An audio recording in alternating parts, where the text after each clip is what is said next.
Good to be with you. Okay. So welcome at 1 minute past. Do we have Timothy in yet, Elizabeth? Has he managed to come in? No, I don't see him. Timothy was here and he was connecting. You know, those that terrible thing. So we're going to give him a moment longer and hope that he can connect properly without a problem. Hello, Catherine. Here's Alon. So as I said to people who were here a moment ago, one of our two amazing teachers this morning, depending on where you are in the world, is trying to come in. We saw Timothy in the waiting room and then it didn't seem to connect. So we're going to try and get him in before we start. So forgive us for one moment as we try and get him in. It looks like Trevor also had a little bit of trouble getting in because he's still joining. Okay. So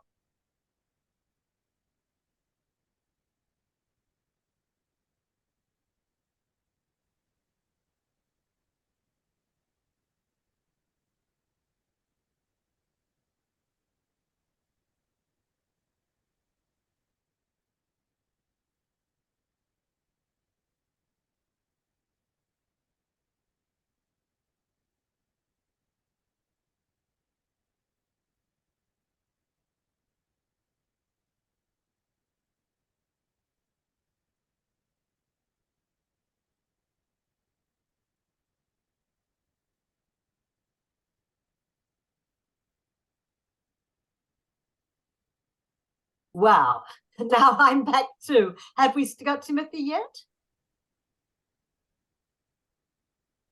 No, not yet. Oh dear. Yes. Okay. Well, Antje, it shouldn't be that Timothy is unable to connect quickly. We may switch the order around and we might begin our conversation with you. I hope that will be all right. But if he comes in, we'll do what we had planned to do, which was to begin with him. And when he comes in, we can wish Timothy, be very pleased that he's been able to join us, because those of you who were here last week, which is many of you, and welcome back. Those who were here last week, remember that Timothy was expected to teach then. Turned out he'd had COVID. He didn't realize at the time that's what it was. So we're very grateful that he's recovered enough in a week to join us today. We're sure we'll get him in. By hook or by crook, we'll get him into the Zoom room. So we're continuing our series on the dignity of the human person, and particularly how do we maintain and uphold the dignity of the human person in times of crisis. Until we began this series, Praying Together in Jerusalem was meeting once a month on the first Thursday of the month. We went on to Zoom during Corona and discovered that there were many people who liked to join us on Zoom, even when we returned to in-person gatherings. But once this crisis hit us in the Holy Land, we realized that it would be, first of all, very important for us to meet more frequently, to meet and pray together weekly.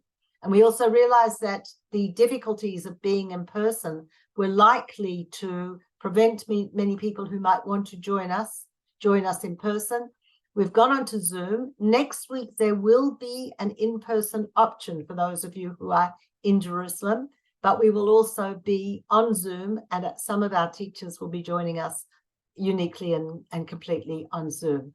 So the series on upholding or maintaining the dignity of the human person in times of crisis seemed particularly appropriate for an organization which is devoted to theological exchange and is devoted and believes in prayer. We felt that this aspect was something that needed to be tackled. It's such a challenge for all of us. And it is also common ground, I believe, for all faiths, that the human person has dignity and has some special, unique, and we would use in most languages, divinely inspired qualities. So we're going to continue with two fantastic teachers today. Is Timothy here yet? If Timothy's here, I'll bring him into the conversation. No, I don't think so. I haven't seen him yet. He sent us an email saying he'd be arriving on time. Yes, he did arrive on time, Alon, and he couldn't get in. He was in the waiting room and there seemed to be a connection issue. So I asked Elizabeth to try and reach him if she can to see what. Well, we don't know. We have someone may be trying for him. We don't know if Al-Hariti Talib is. Talib we do know. We know exactly whom Talib is. He's our dear friend. Okay. So, and he's here. So we will begin. I'll begin with Antje, and if you don't mind, Elizabeth, spotlighting her and bringing her into the conversation straight away. This is going to happen. At spotlight. There we go. And if you wouldn't mind unmuting yourself, that would be fantastic. So Archbishop Antje Jackelen, and I hope I'm pronouncing both first and surname correctly. Good, because I'm not very good at that, as Alon will tell you, is a great friend of Elijah and asset to the Elijah Interfaith Institute, member of our Elijah Board of World Religious Leaders. I have had the pleasure of meeting her several times, both in Jerusalem and in different parts of the world. Her position means she was, and she can tell you a little bit more about herself in one moment, but her influence in Sweden's church, it's a Lutheran church, but it's the Church of Sweden. She was leader of that church, and is now, I don't know whether you like in many religious traditions, it's appropriate to keep calling you Archbishop. If that's the tradition, you can tell us, but we certainly respect the fact that she rose to such a high rank in her church and is so greatly respected and admired, and for good reason. She's a wonderful teacher and wonderful friend of Elijah. So about 3 weeks ago, Rabbi Art Green was our teacher, and Alon was conducting the conversation following the teaching.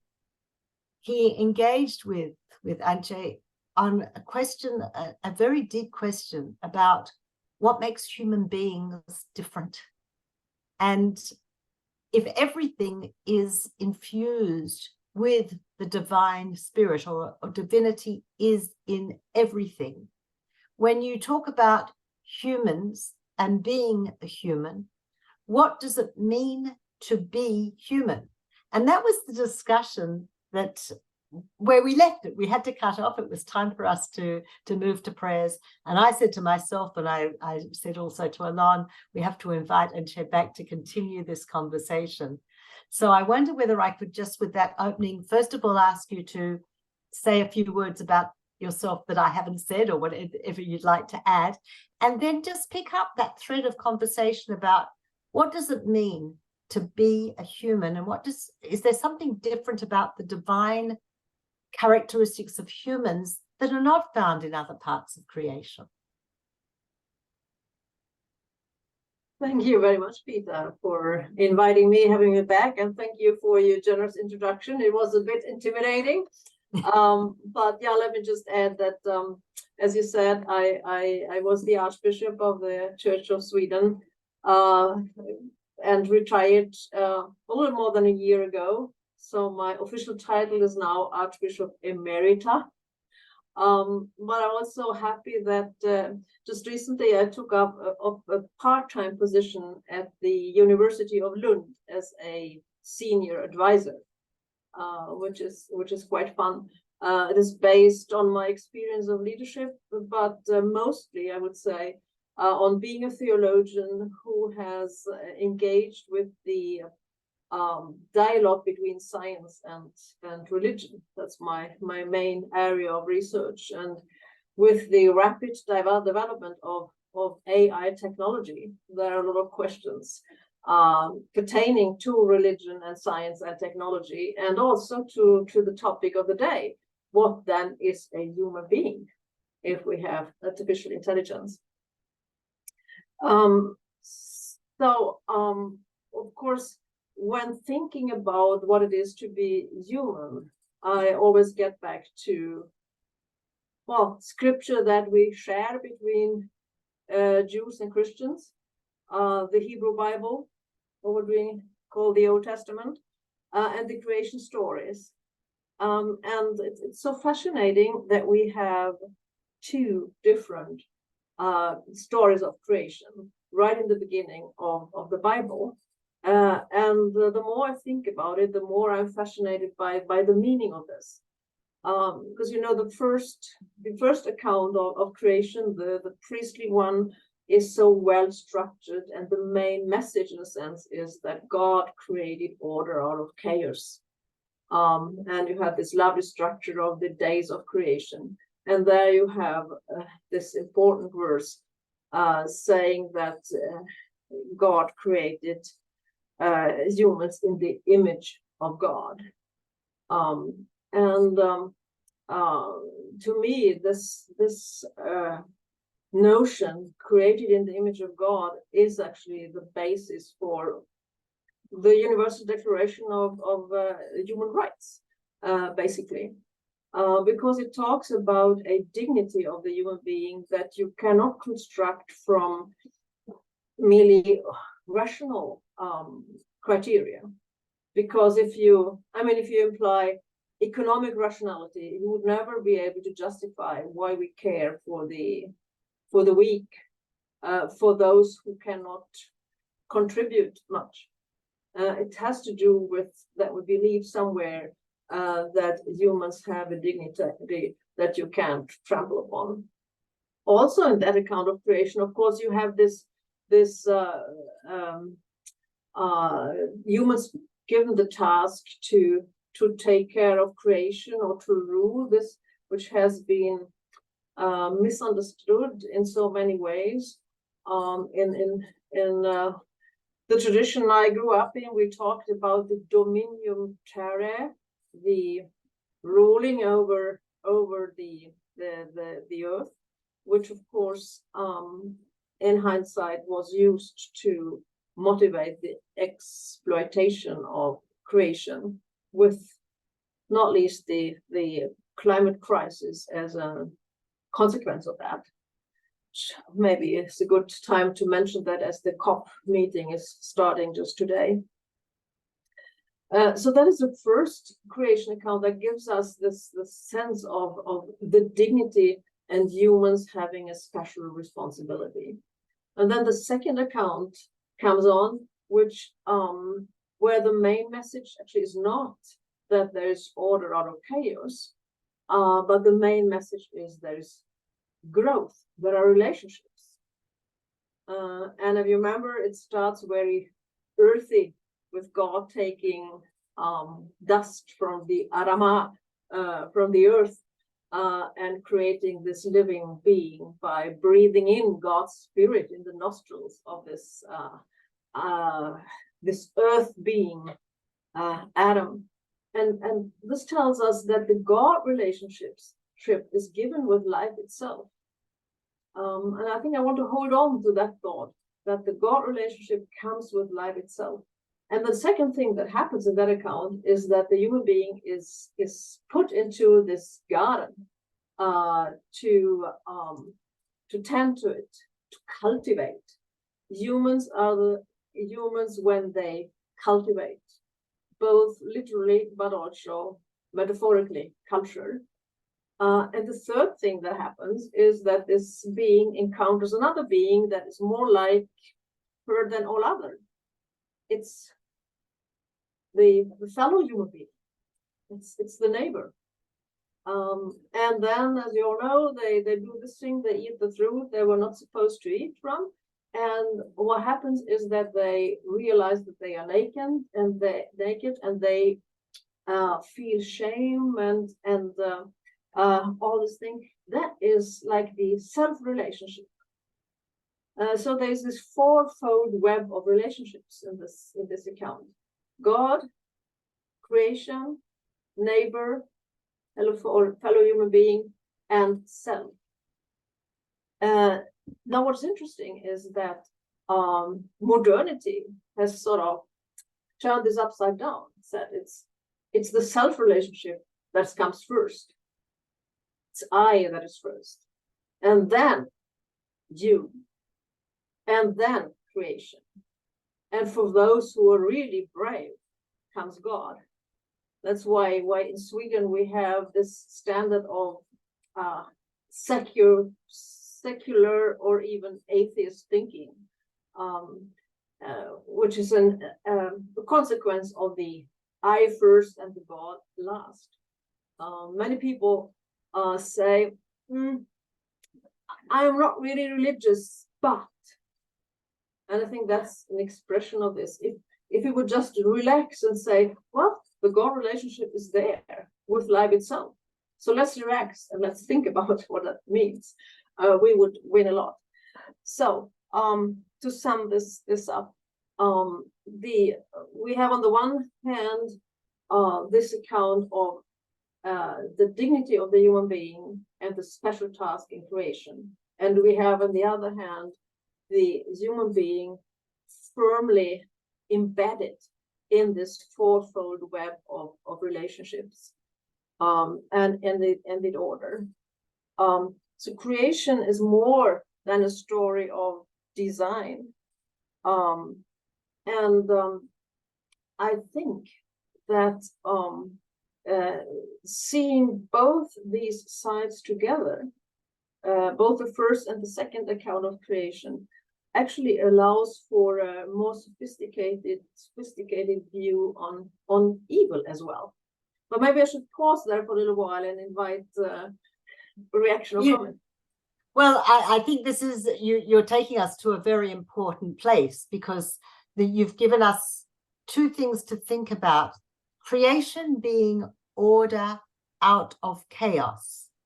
The human being is the last in our narrative, the last of that which is created. So if you like, the pinnacle of that order. And it's a question then whether that is what that means. Is it hierarchical? What is that? So if you've taken the argument of order, the order in which things happen matter. So how does it matter? In what way does it matter? And the second thing is that inherent in creation are relationships, which is an inherent in being human are relationships. Human relationships, it's very interesting because our Buddhist teacher a couple of weeks ago was talking about love and compassion being the essential qualities of a human person. And when you talk about relationships, they can be loving and compassionate, but you've just opened the door to the fact that they can be something else as well. I wonder if you'd like to reflect on any of the things that I've just thrown back on you there. Well, I think if we were stuck with just the first account of creation, then we would also be stuck with a very hierarchical system, which would give us the impression that we are the crown of creation and all that, and with the right to exploit the rest of creation. And I think there is something valuable to the uniqueness of being human, but we also need this other side, our relatedness to the dust of the earth, our earthiness, and our being part of a web of relations that is in part something we create, but from the very beginning something that is a given, and we better see ourselves as a part of that relationship. And I think I mean the first account of creation is quite connected also to this concept of the creation out of nothing, creatio ex nihilo, which has its strength in saying, okay, if everything is created out of God, there is nothing that can fall beyond the range of God, and nothing can actually threaten the sovereignty of God, which is a very good and nice concept. On the other hand, as especially process theologians and feminist theologians have observed, there's also a weakness. If we see chaos as evil, saying, okay, good, God creates good out of this evil character thing, we miss something. Chaos can also be seen as the immense reservoir of possibilities. And what God does is creating possibilities out of this womb of possibilities. See, that's more female imagery there. It's not creating from nothing, creatio ex nihilo, but it's creating out of the depths, ex profundis. What these theologians have emphasized is that they say, if we are too concerned about this order out of chaos, we remain speechless in the face of disorder. I can quote a theologian, her name is Ruth Page. She says, the axiom of Christian faith that God is a God of order and not of disorder has meant in practice that disorder has been ignored or explained away or written off as sin. But that has left Christianity speechless in the face of much disorder. The emphasis on order has never reflected the dual experience of stability and change, the disequilibrium inherent in present order in open systems. So she draws actually a connection to the science of open systems and chaos research and emergence research and all this. I think that she's got a point. And again, that brings me back to saying, praise God that we have these two different accounts that remind us both of our dignity and uniqueness, of our power, but also our relatedness that can be, and I mean, I stopped before by saying it may give us a slightly different view on the narrative of this fruit, which led to Adam and Eve being expelled from paradise. To go back though to these relationships, because you read only have to read a very short time on, and Cain kills Abel. In other words, the relationships that we have there, the word relationship, we tend to use as meaning something very positive. But the relationships, certainly in those opening chapters of the Torah, of the Old Testament, of the Hebrew Bible, the relationships are not always so positive. Where does this, you've just rejected, as far as I understand, that this is about disorder or chaos. This is something else. Well, it is about both and, I think. But what is our temptation as human beings is that we want to be just one way and not the other way. I think there's a deep wisdom in that we have these two different perspectives on creation, and also it's so clear that they are from two different points of view. I mean, it seems that the writers of the first account were actually located close to the sea or something. I mean, they had the experience probably that water can be life-threatening, whereas the writers of the second account must have had this desert experience, because the the amazing thing is that it starts raining and something can grow. So there's a quite different experience of water. Is a different perspective on what is happening, what they see happening in the world. Then yeah, before Cain and Abel happens, we of course have the story about the the story about the fall. Again,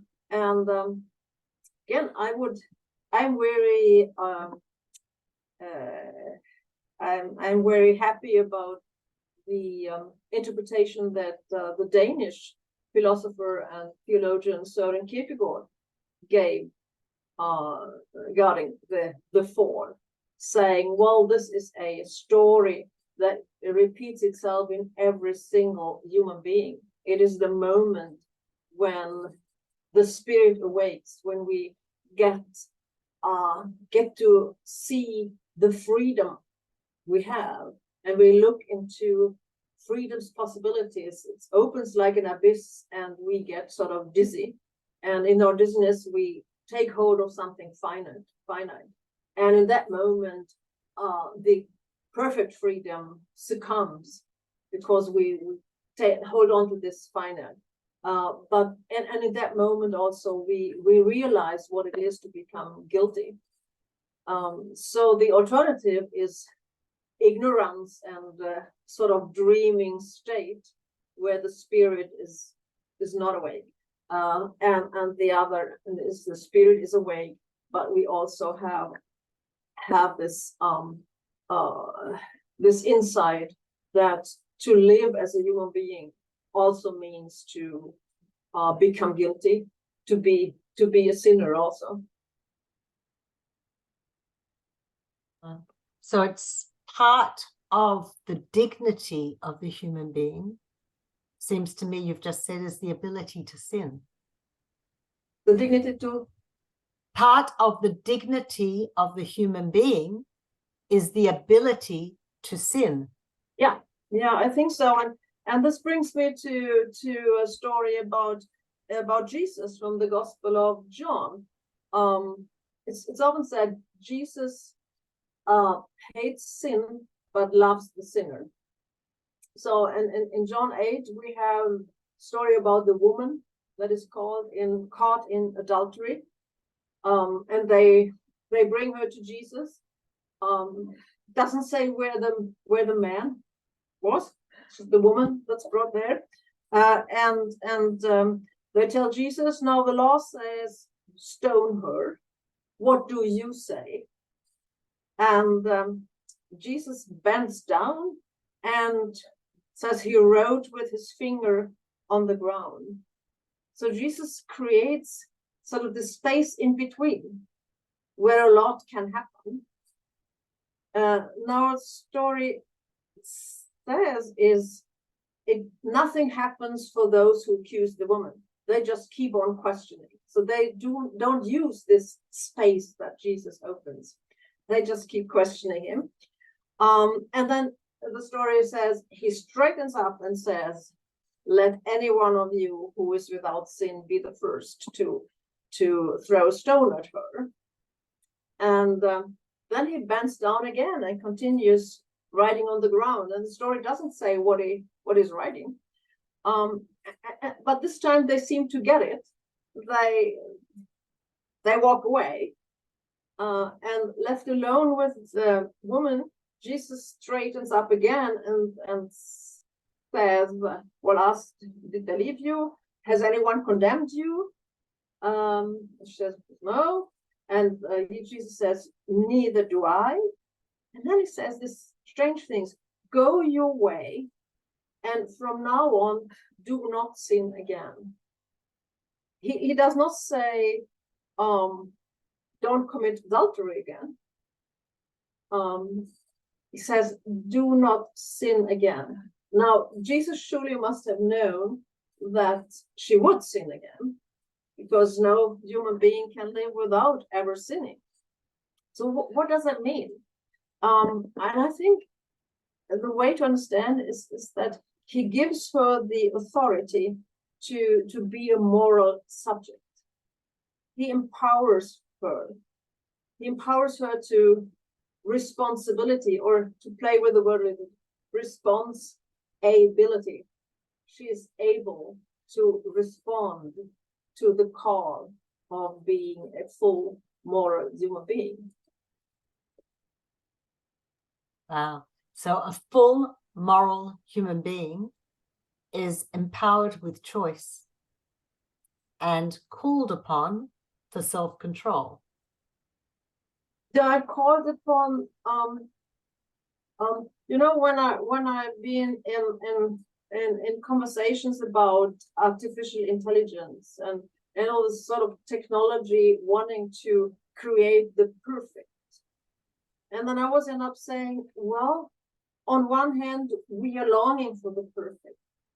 But what if we had the perfect?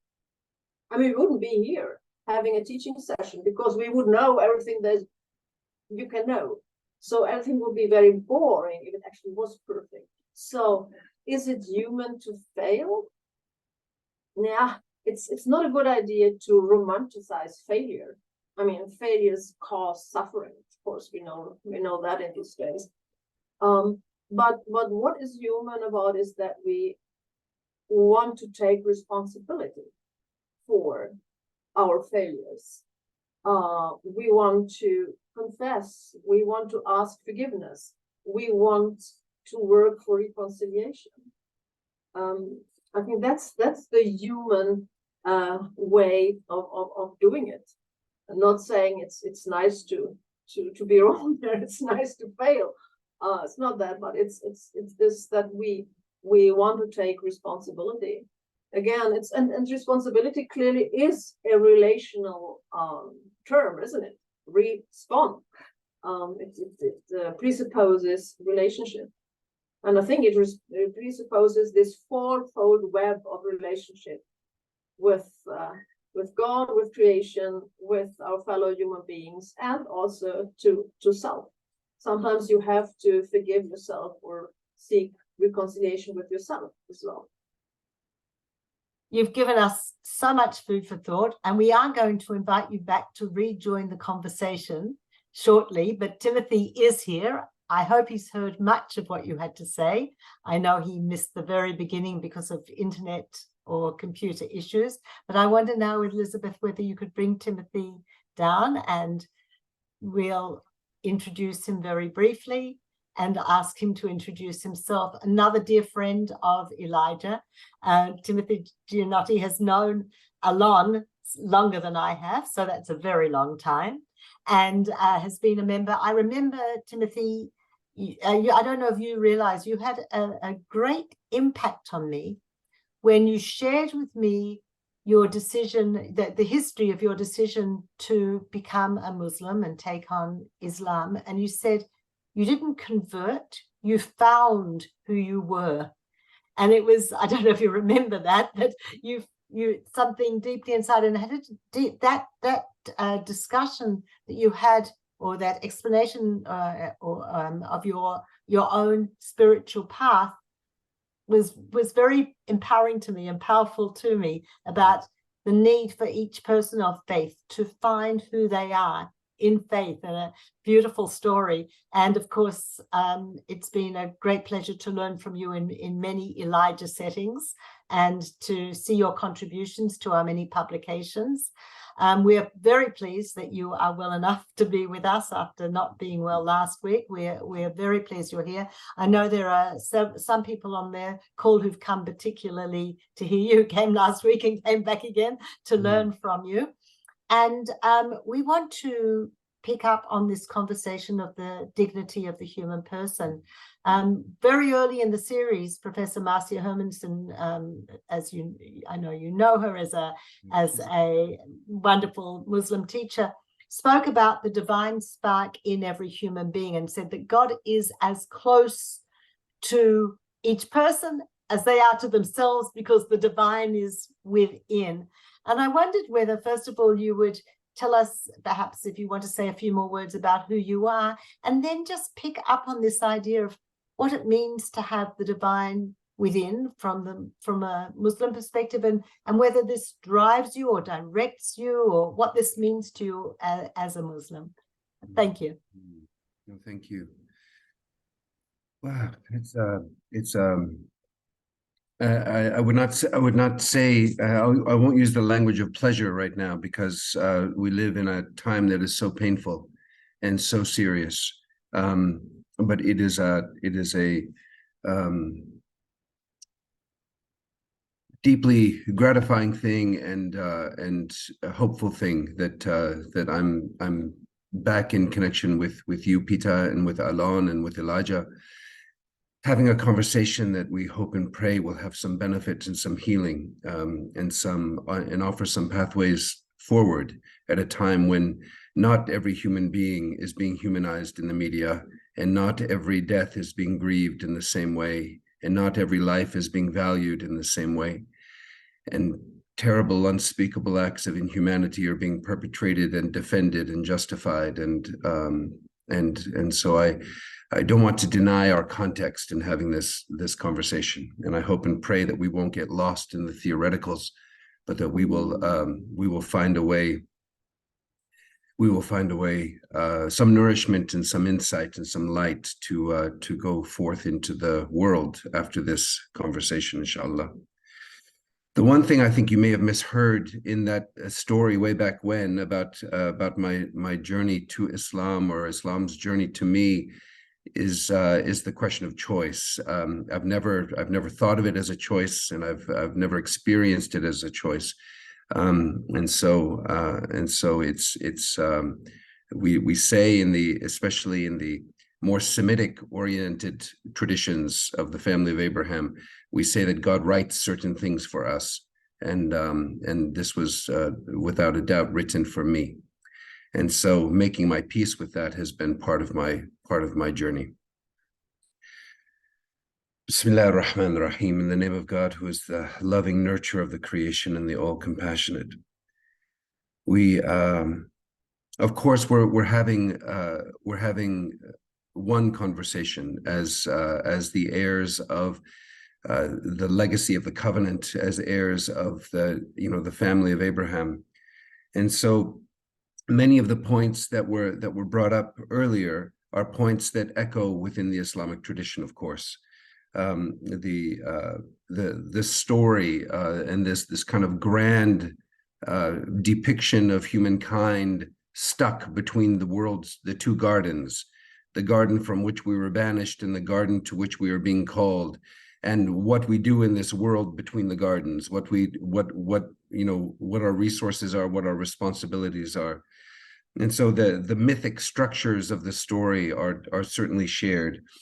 The fact that the human being is created as the last of the creation. I think there is a problem when we talk about pinnacles in hierarchies, but and we'll enter into a little bit about some of the unique things that the Quran offers to this conversation. But there are many points of this conversation that are absolutely shared. The uniqueness and the specialness of the human being is certainly something that is very core to Quranic psychology, the Quranic understanding of the nature of the human form, and there are some aspects in which my talk may resonate with Dr. Marcia's talk, but when I hear the language of sparks, I can't help but think of Rav Kook. And so I might steer away from the language of sparks, not because it's a wrong language, but just because I think that my own thoughts coming into the meeting this morning were shaped slightly differently and by different Quranic texts. There's a beautiful passage in the second surah of the Quran, the Surah Al-Baqarah, the surah of the cow, in which God declares to the angels that I'm going to establish my Khalifa, I'm going to establish a caretaker on the earth. And this is after the entire creation is finished. And the angels were given foreknowledge of all the terrible things that humankind would do. And they said, they question God and they say, you're going to establish on the earth someone who's going to spread corruption and bloodshed and do all this evil. And then God responds to them enigmatically saying that I know something that you don't. And so then God creates Adam. And then God teaches Adam the comprehensive knowledge of the names. Now, this is an interesting question. Many people just take this conventionally to mean, you know, the names of rocks and plants and trees and birds and the different creatures. But when the Quran refers to the names, it says God gave Adam the knowledge of the names, all of them. And of course, we also, within this Quranic theater of this dreamscape of the Quran, we're also aware that God's self has names, and that in fact, the knowledge of God's own nature is the only answer that makes what follows reasonable or meaningful. God teaches Adam the knowledge of all the names, kullah, all of them. And then God asks the angels, so tell me about your knowledge of the names. And the angels say, we only know what you have taught us. And then God tells Adam, teach them about the names. And Adam then goes on to teach the angels about the knowledge that has been given to him, the knowledge of the names. And then the angels are given the perplexing command to bow down before Adam. Now, this act of bowing down before Adam, like most Muslims have difficulty even at the karate dojo, bowing to their sensei, because it feels like prostration. And Muslims only reserve that prostration for God Most High. And here God is commanding the angels to bow down in prostration before Adam. And this is really a shocking passage of the Quran to me. And the angels all comply. They bow down before Adam, and except for Iblis. Now, Iblis is later understood to be not an angel, but a member of the class of jinn. It doesn't matter. But what's interesting here is that the angels already knew, built into the design of the human being, that the human being was going to do terrible, terrible things, and we're witnessing many of those terrible things right now. And the aftermath of those terrible things right now. But God knew something that the angels didn't know. And so this knowledge of the names suggests more than just a divine spark in the human spirit or the human heart or the human soul.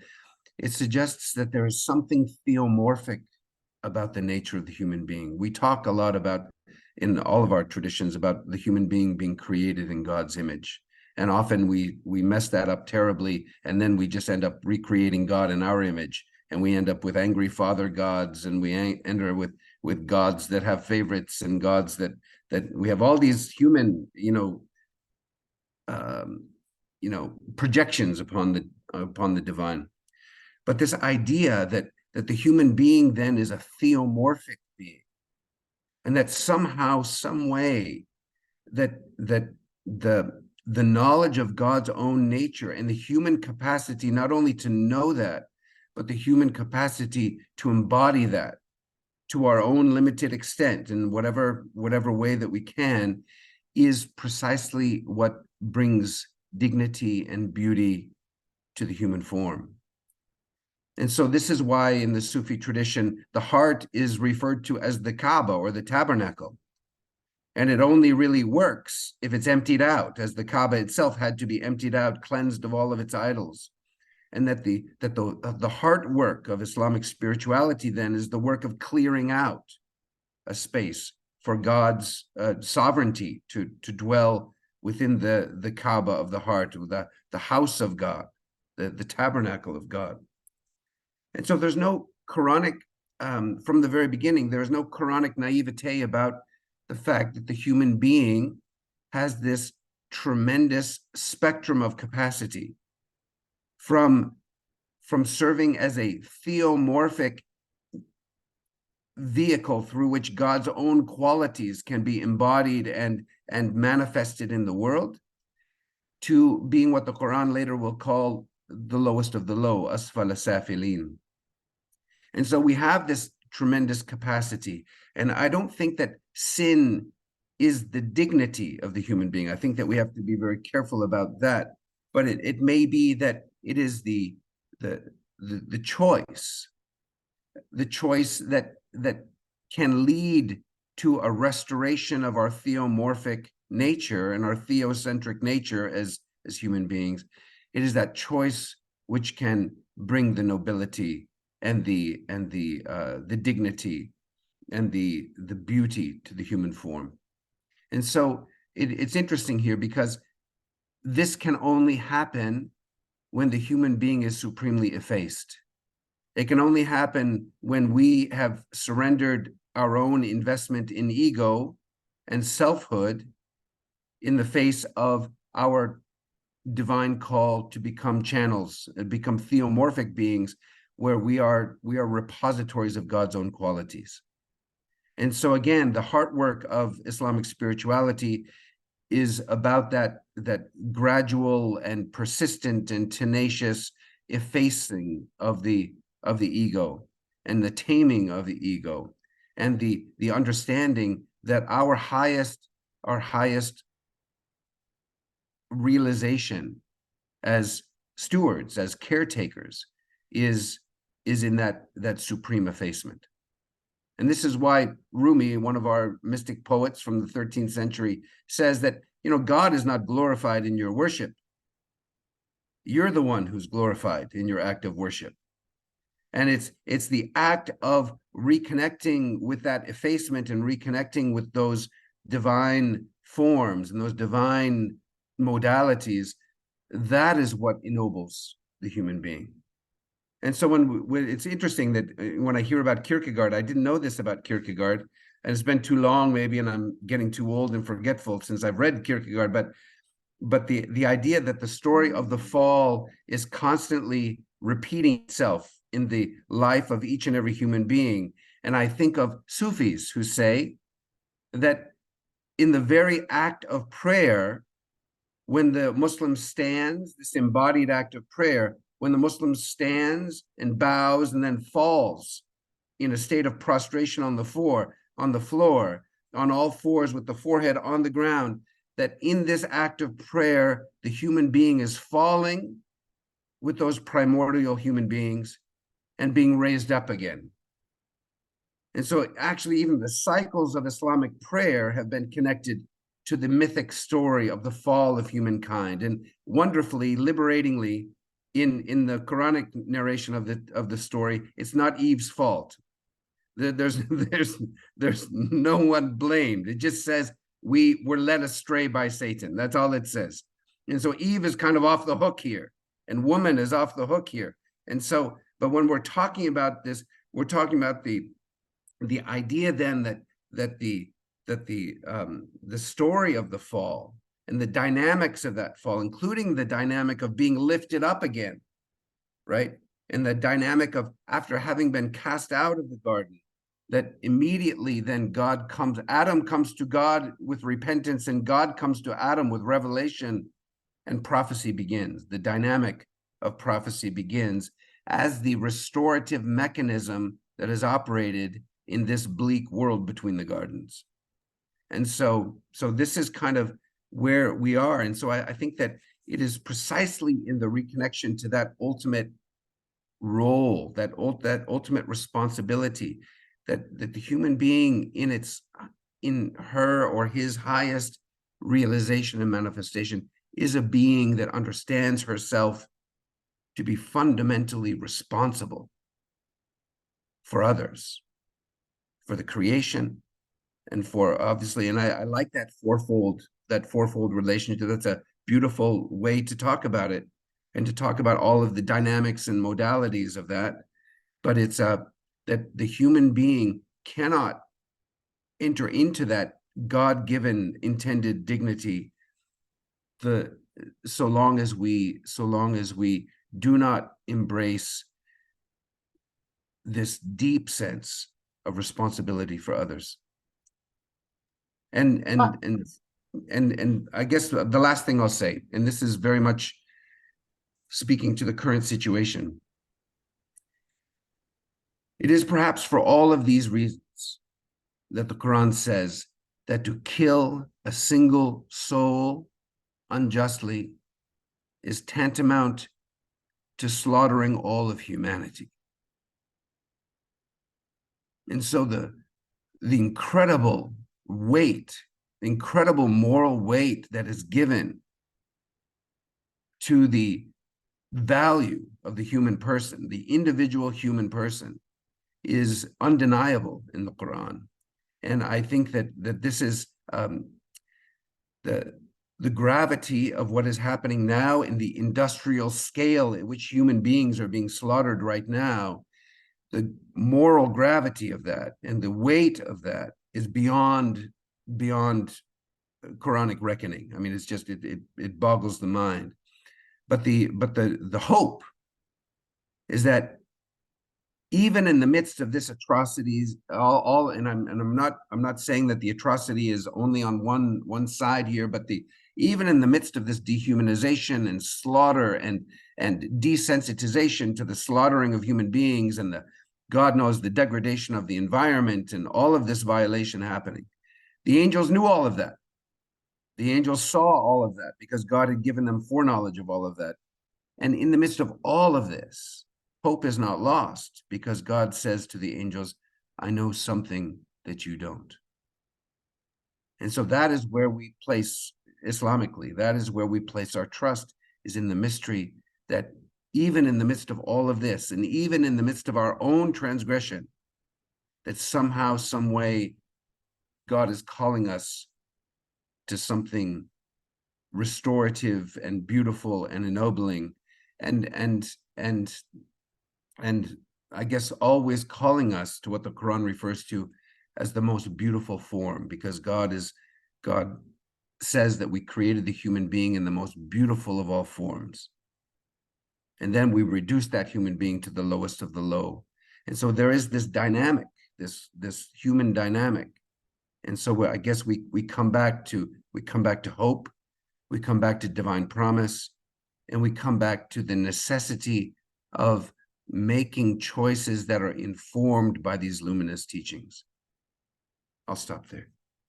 Well, we're going to invite you not completely to stop, because we're going to ask Antje to join the conversation, and my friend, colleague, and boss at the Elijah Interfaith Institute, Alon Goshen-Gottstein, to also join the conversation.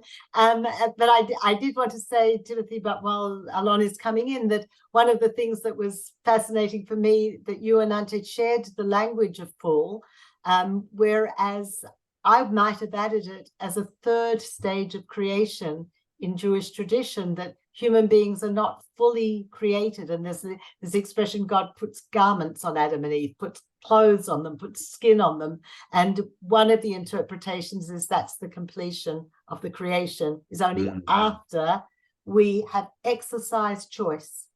And it may not always be a good choice, but that's part of the third, perhaps the third stage of creation. So we don't use the language of fall. It's not part of our tradition. But we do share the as you know, the midrashim about the angels not being so happy.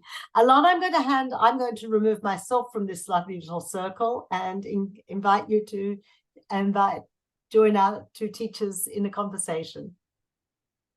Thank you, Peta. Thank you for managing this so skillfully.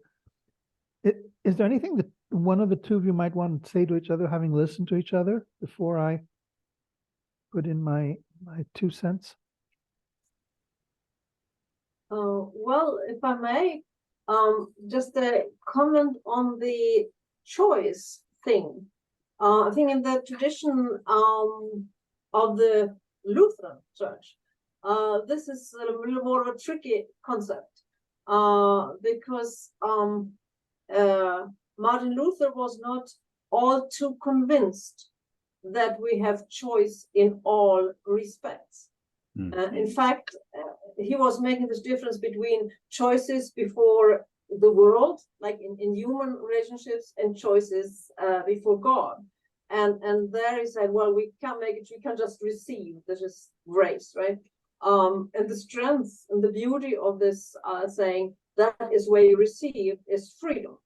Because if you can't earn it, you can't deserve it, but you get it as a gift, you have a freedom to live with this gift.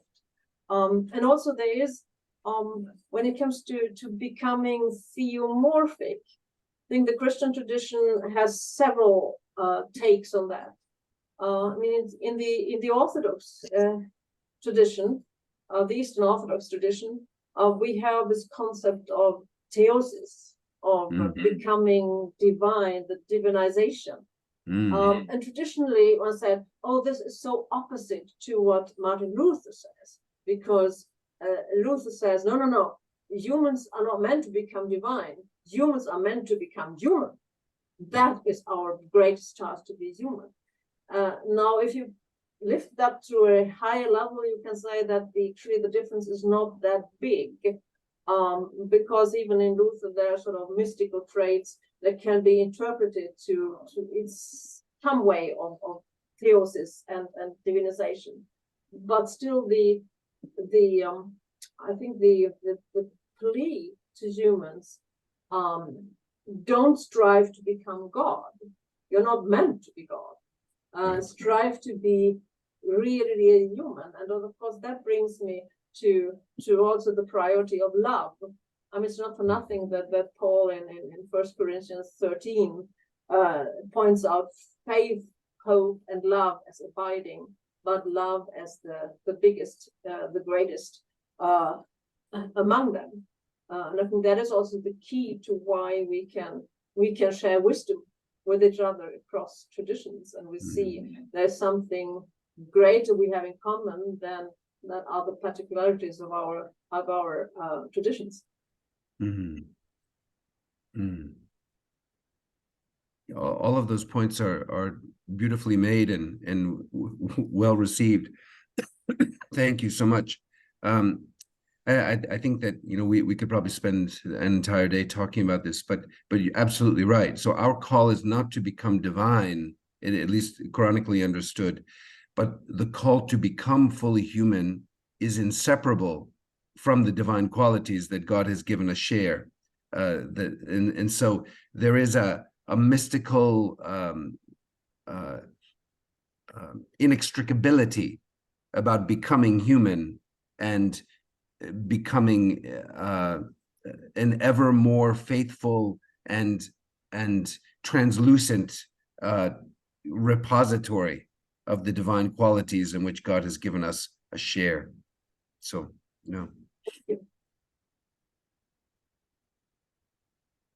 Alon, it's wonderful to see you. It's been too long. It's really been too long. I was in Chicago. I was looking for you. I was walking up and down the streets. There's no Timothy anywhere. I think you were hiding in Toronto when we were in Chicago. It's an old Sufi trick.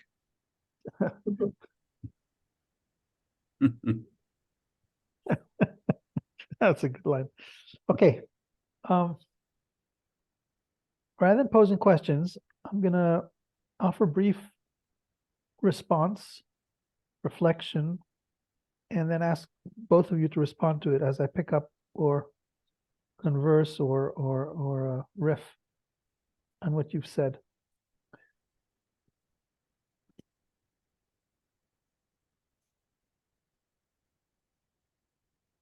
I think I can summarize my takeaways or the things I'd like to think about more in 3 points.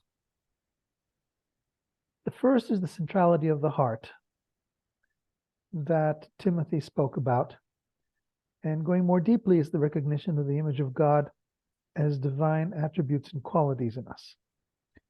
Potentially, this means 2 things. It means that the image of God is not a given.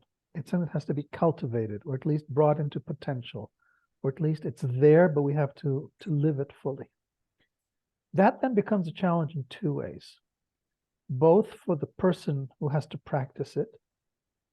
In other words, to what extent does my becoming human require greater purification of the heart, or alternatively, discovering within myself the divine attributes?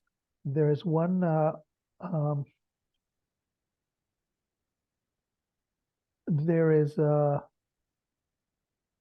one particular teacher that I'm studying right now, very intensely, Rabbi Naftali of Rovshitz, who keeps talking about the fact that really our goal is to draw forth into our being the 13 divine attributes of compassion, and that's what makes us human, which means that we become more human the more we draw fully compassion or go more into the domain of the heart or the theomorphic dimension, the divine attributes, it's all saying the same thing. That raises an interesting challenge. So what that means that these conversations on the value of the human person really eventually lead from a discussion of the human other to the human self. What does the human self need to do to become more fully human? In other words, more fully divine or theomorphic. So what does this say at these particular times? And conversely, does that mean that someone else who has not cultivated those qualities has less of an image of God?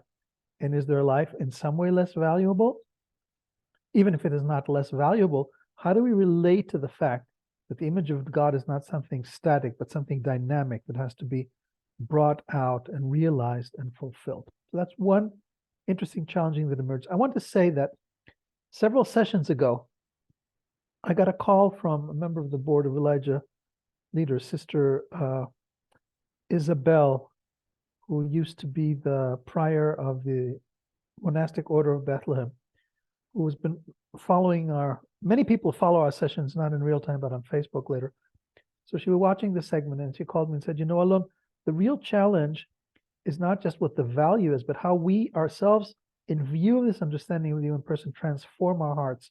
And therefore, this series eventually has to point to the question of how is our heart transformed through our conception of the human person, the divine, how far that goes. Yes, up to theosis, not up to theosis, but whatever the process of transformation is.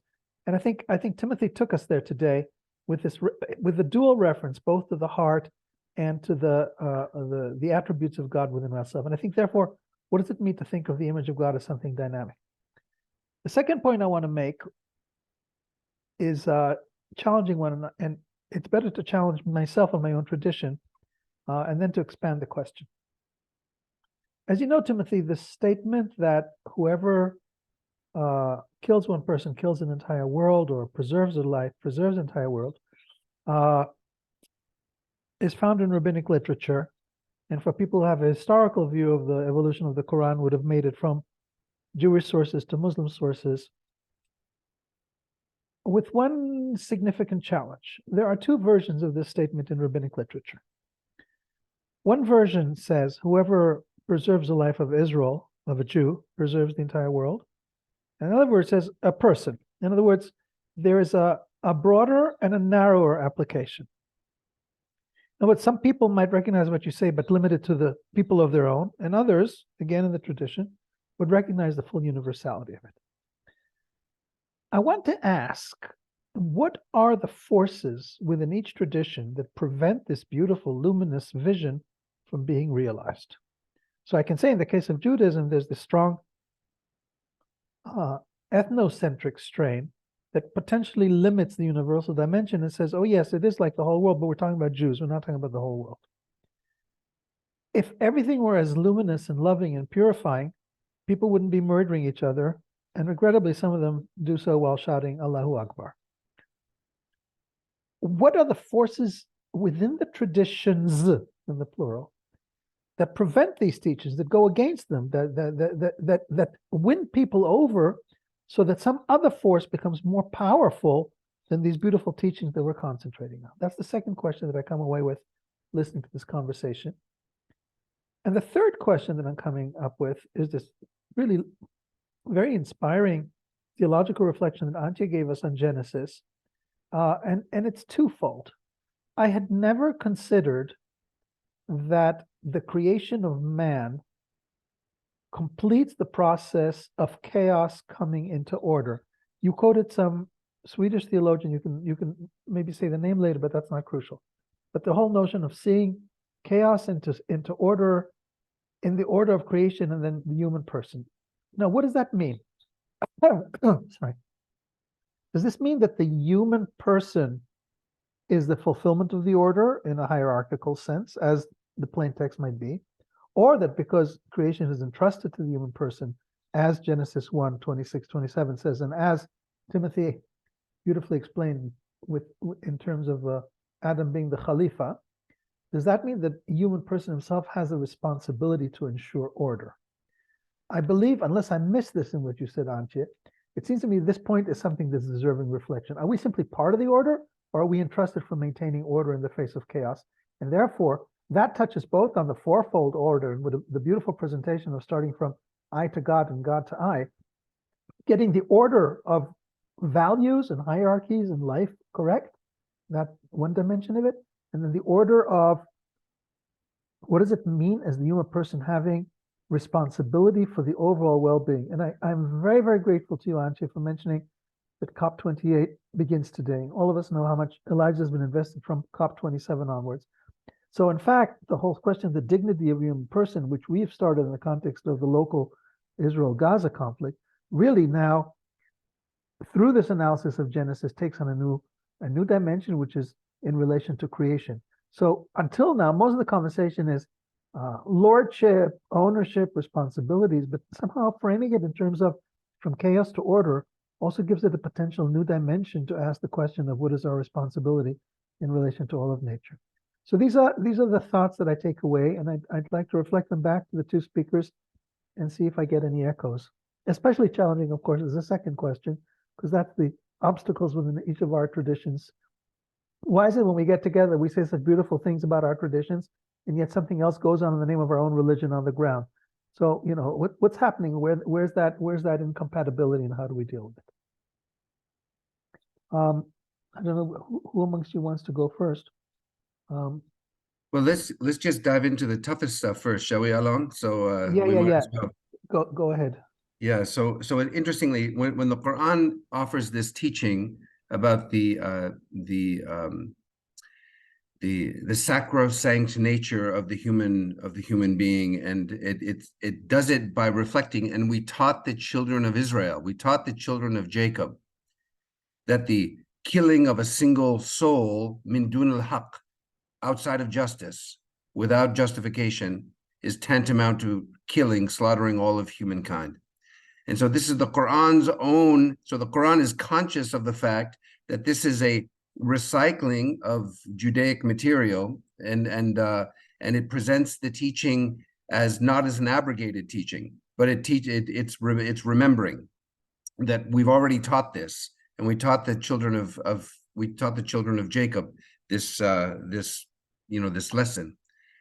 And so I think that the theological ways in which people get around that is precisely in that language, min dun al-haq, outside of justice. And so often the theological justifications for violence are framed within a framework that is a response to injustice.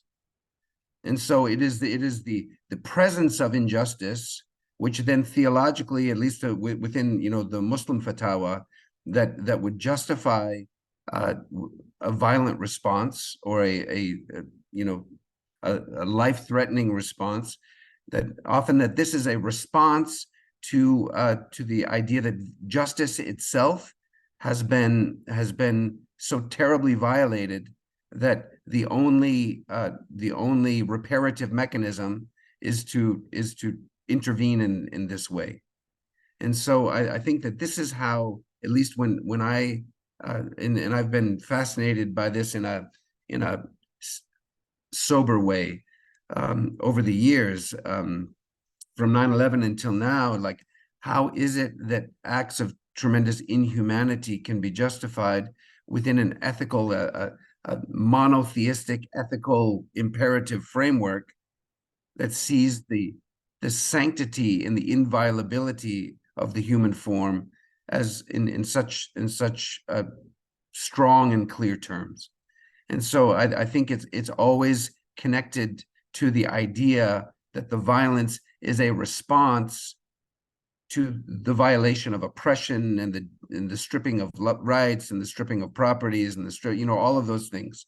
And so I think that that's where the theological debate comes in, is this idea of the taking of a human life min dun al-haq, outside of the question of justice, without justification. And so the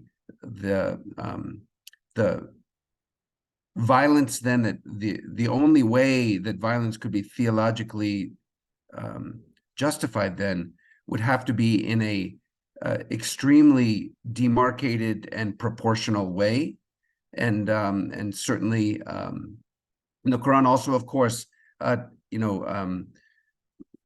clearly indicates the divine preference for negotiated settlements, for forgiveness, for reconciliation. So the Quran doesn't prefer the path of violence, but it does acknowledge that that it does leave open that theological possibility. That said, I mean, as you know very well, there are nonviolent movements, theological movements, and social movements within the mosaic of Muslims in the world, past and present. But the overwhelming majority would say that that there is a very restricted way in which violence can be accommodated. And I remember many years ago talking to our dear friend Mahmoud Ayub, may God be merciful to him, the lovely blind professor of Quranic studies who grew up in a single-room dirt floor house in South Lebanon. And he said that if someone had told him as a child, as one of 12 children, had someone told him as a blind kid that he would go to Harvard, it would have been like telling him he would go to the moon. And it was so outside of his ability to even comprehend growing up. And I asked Professor Ayub one day when he was visiting us at the University of Oregon, I said, Professor Ayub, I'm still struggling with the fact that there is an allowance for violence, that the Quran, because I grew up, of course, in a tradition which had to create a theology of just war. In the Catholic tradition, had to create a theology of just war because the Gospels themselves were so pacifistic, and so, except for the Book of Revelation, were so anti, and so we needed Augustine to come along and hammer out how religion could be in support of violence and warfare. And he said, Timothy, God does not talk about violence in order to promote it. This is almost like I feel like in a way the statement itself reminds me very much of Rabbi Cohen. Remember, may God be merciful to him and bless his memory. The chief rabbi of Haifa, remember, with whom we shared many tables of study. But he said, Timothy, God doesn't discuss violence in order to promote it, but in order to restrain it and to bring it under the auspices of the law, in order to prevent human beings from transgressing the levels of permissibility and humanity. And that statement of Professor Ayub has always stayed with me, that we're not talking about a celebration of violence or a sanctification of violence, but there has to be a restricted role for violence in the world so long as humankind remains far from its lofty call. A few weeks ago, we were in the situation as we are today, where Antje was saying something so profound, and we said, we have to continue this conversation. And I'm feeling the same thing already today. Because of time constraints, I'm going to ask if Antje could give her response now, but it's clear that all of you have to come back again. There's a conversation that we're having that's so important that we don't want to lose it. So if I can invite Antje to respond to Alon's very profound and important questions. Well, I try to be very brief, knowing that will stir more questions. No, don't be under pressure because of Peta. She has this old habit that she hasn't kicked off yet, but worrying about time. And you have three questions, and you have three questions. We don't know if you'll come again.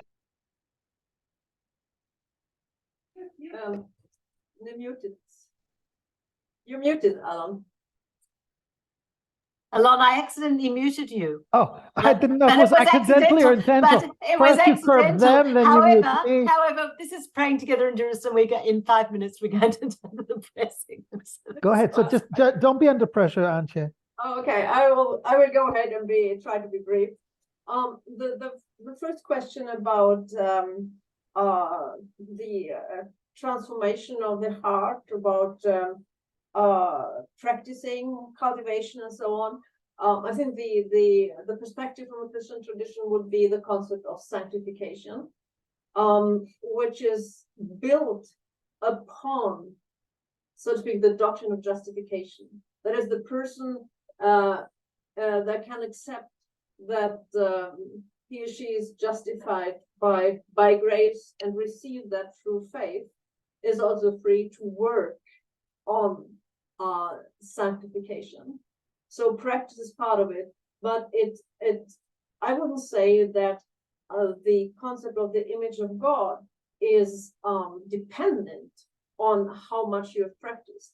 It's there, and it can't be taken away. I think that's the difference between dignity and value.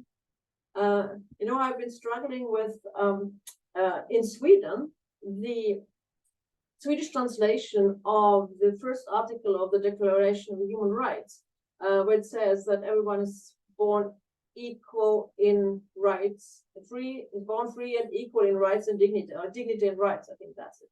The Swedish translation is not dignity, but it is value, which is a mistranslation and very problematic, because we all know there are situations where human lives are not valued equally. And I'm not just thinking of what is happening in war and the current war. I'm also thinking of what happened in COVID. I mean, everybody would agree if there is an 89-year-old man coming in and needing a ventilator and a 33-year-old mom of small kids.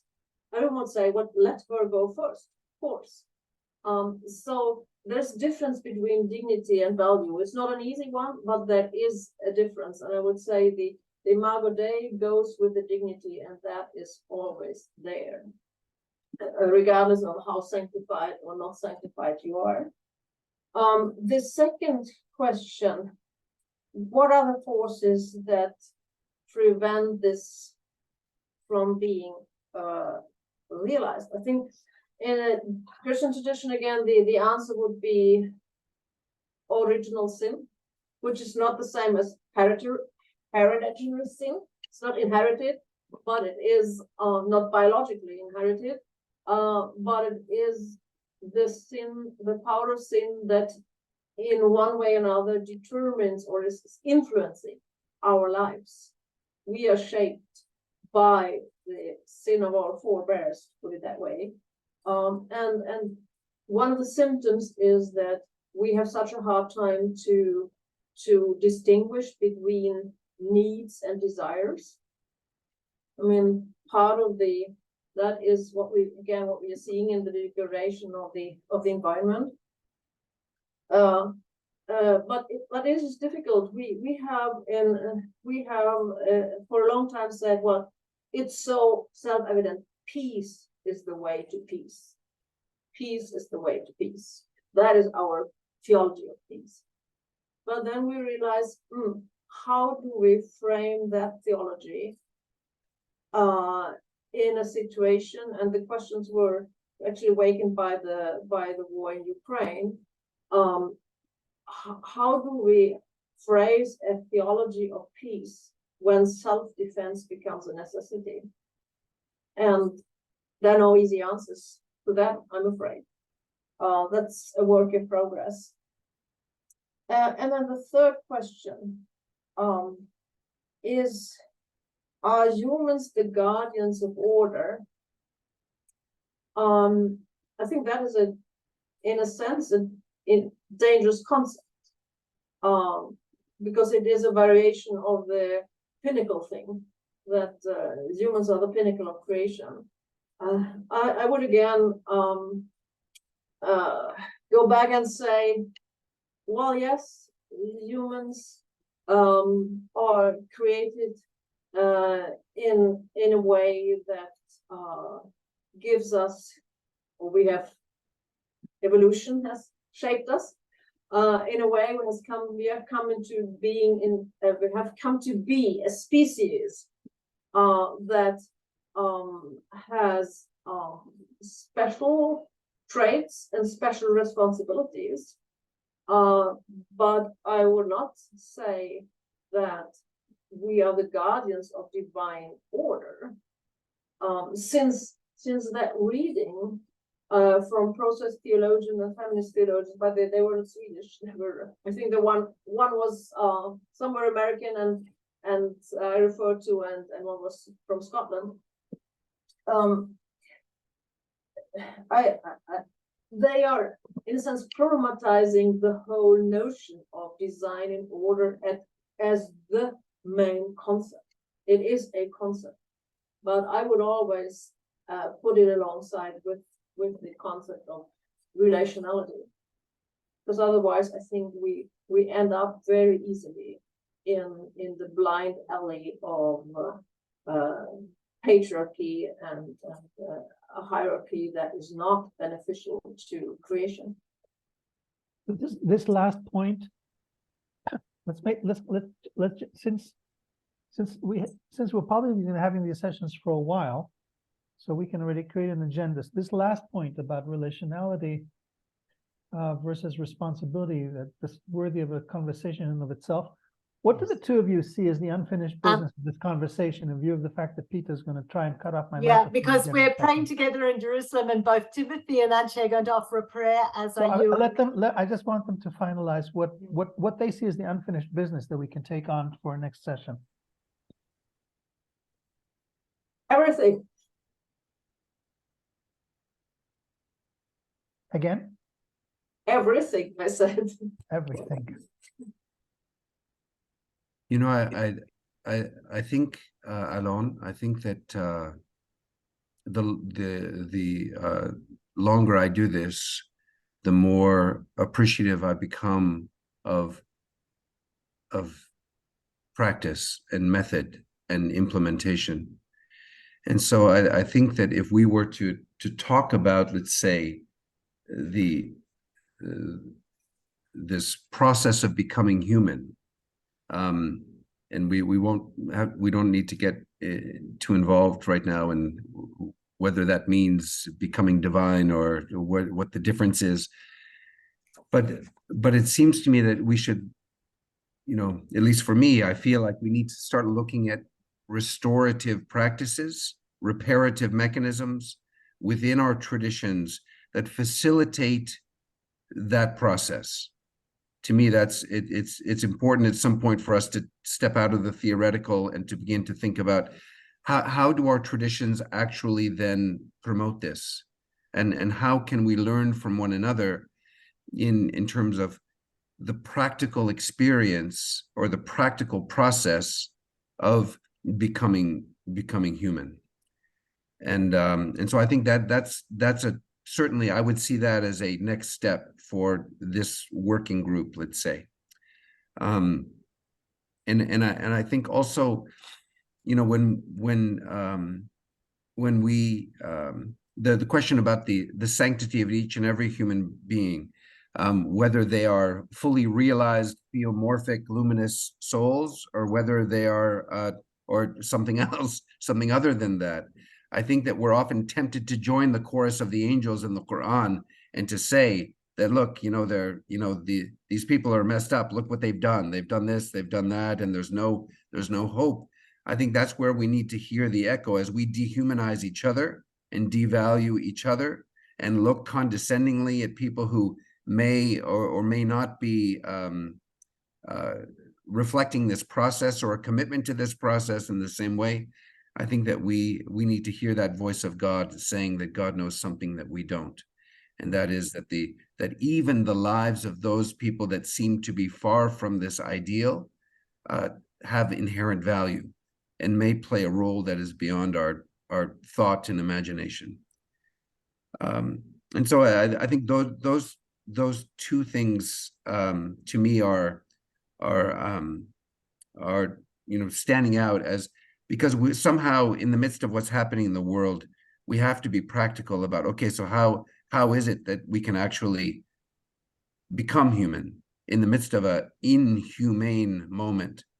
And how can we resist the temptation to join the angels, to throw up our hands and just say, these people, there's no value, there's no hope, there's no look at what they've done. And that chorus is loud on all sides of this current conflict. And that's a chorus that we need to restrain and we need to redirect in a a life-giving way. And Timothy, so yeah, it's very prayerful what you've just said. It was very prayerful, but I'm wondering whether I can ask you to transition to prayer and give us some words of prayer. You know, the only thing that's in my heart right now is not some kind of pre-formatted prayer, but it's just more of a contemplative prayer of silence in us inviting God's light to enter our wounds. Just that.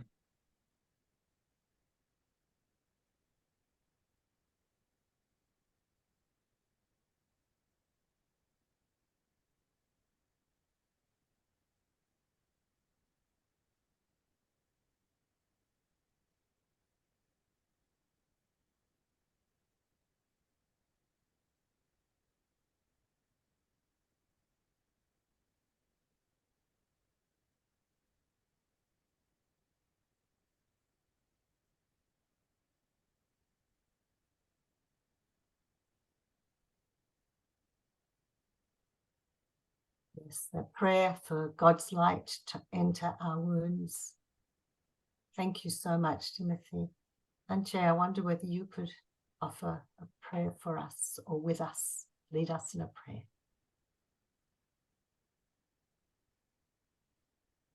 God, our refuge and strength, you have bound us together in a common life, humankind and all creation. In all the crises we are facing, help us to act beyond hatred and bitterness, to listen for your voice amid competing claims,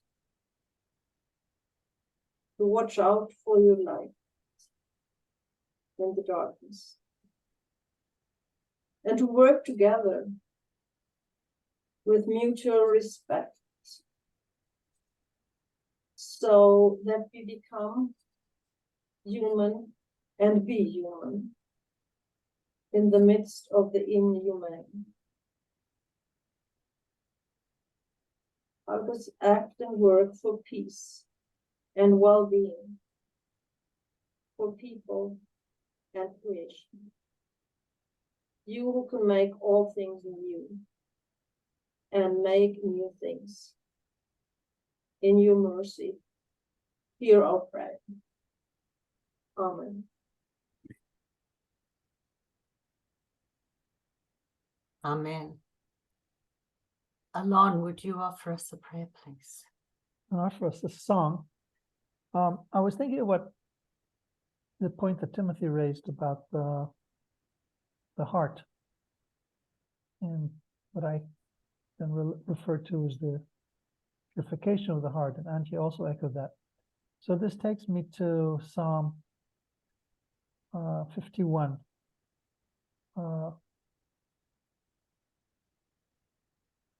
Create for me a pure heart and a new spirit, and a pure spirit, renew in me. Don't cast me away from before you. And don't take your Holy Spirit away from me. So creating this new heart, which is really ultimately what we need, because none of the problems we have will be solved unless this new heart, which may be the answer that God holds in store beyond the angels, is what we're looking for.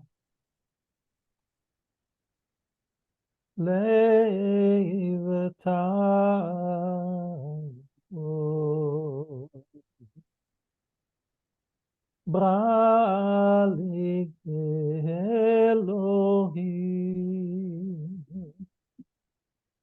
V'ruach navachom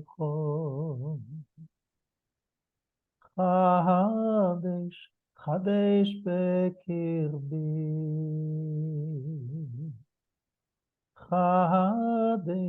Chadesh bekirbi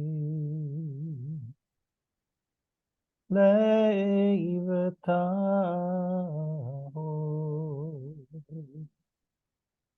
ברא לי אלוהים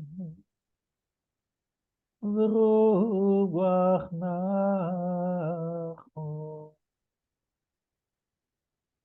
חדש חדש בקרבי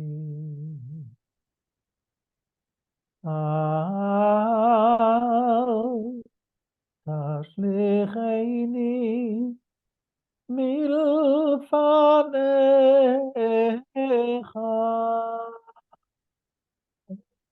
ורוח קודשך אל תיקח ממני אל תשליכני מלפניך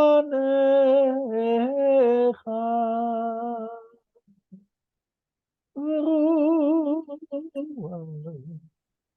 קודשך אל תיקח ממני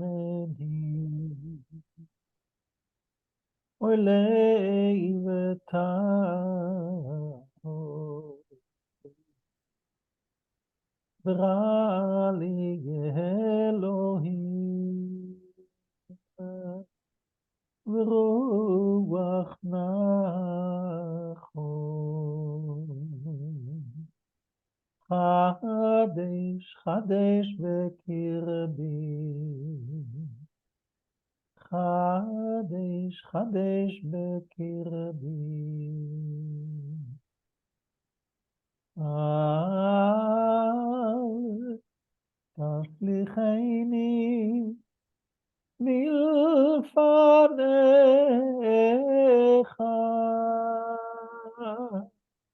ורוח קודשך אל תיקח ממני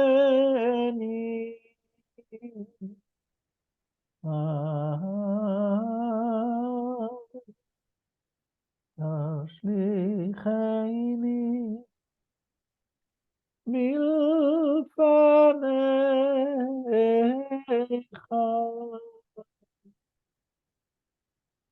ורוח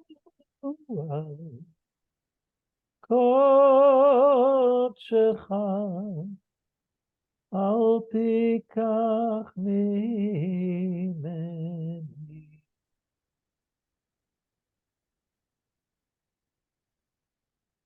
We all feel, I think, I feel that my heart has been renewed just a little from this very rich conversation today and from the weekly gatherings of praying together in Jerusalem. Next Thursday night is the first night of Hanukkah. Hanukkah is the festival of lights, the Jewish festival of lights. We just had Diwali, the Hindu festival. We're now having the Jewish festival of lights, and we'll be having a Christmas special as well in just a couple of weeks after that. But we will take a break from our theme of the dignity of the human person, even though it will be related, and look at the concept of bringing some light into darkness. For next week, we'll have an interfaith panel. There will be an option for live gathering for those who are in Jerusalem. And we hope that all of you who are here today will join us, as well as many others. Thank you for being here. Thank you, Timothy, Antje, and to Alon for such a rich and prayerful experience, because even though the prayer segment was short, some of your comments were indeed deeply prayerful. And we really appreciate it very much indeed. You're very valued teachers. Thank you so much. Maybe just as part of the dignity of the human person, and I can just wish on behalf of all of us and share well the news that Peta just became grandmother. Yet Oh, mashallah! Congratulations. Again. Thank you. And that's why she's up in exile somewhere up north. Oh, So may your child grow, may your granddaughter, as the case may be. No, it's a grandson. Whatever. And, May your grandson grow into a world where people respect each other and try to fully live the kingdom of God. Amen. Thank Amen. you. Thank you very much indeed. Thanks a lot. All the very best to everybody. Thank you. Thank you, Peta. Thank you.